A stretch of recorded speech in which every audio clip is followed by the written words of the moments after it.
I knew you in Colossia. And I know your master. Your master's name was who? Philemon. So what are you doing here? Say, okay, Paul. Because this time, Paul was an old man, but in chains. That is why St. Paul says, if you look at this letter to Philemon is the shortest letter of St. Paul. It has only one chapter with 25 verses. So it's something that you can read in 2-3 minutes.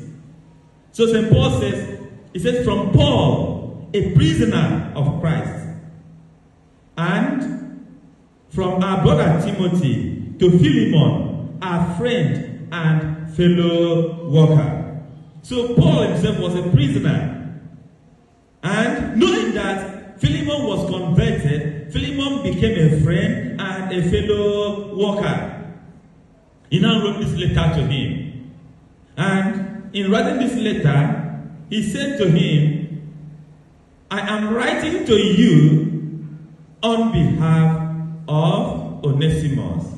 If you look at verse 10, it says, and my request is on behalf of Onesimus, whose father I have become while I was in prison. So they met in prison. And somehow, Onesimus, who was stubborn, who was a thief, who was a slave, ran away and met Paul. By the time he met Paul, there was a sense of submission.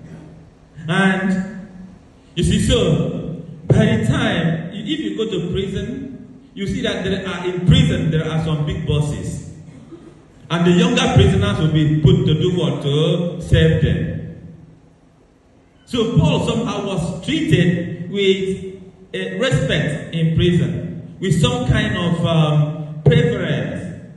And this young boy just came in, and he decided to serve Paul while Paul was in prison. So Paul was so happy that this guy has shown him so much kindness, even while he was still in chains. And when St. Paul was, even before he was released, he said to Philemon, in a few weeks' time, I will be with you. But before I come to you, I am writing this letter to you about who? About Philemon.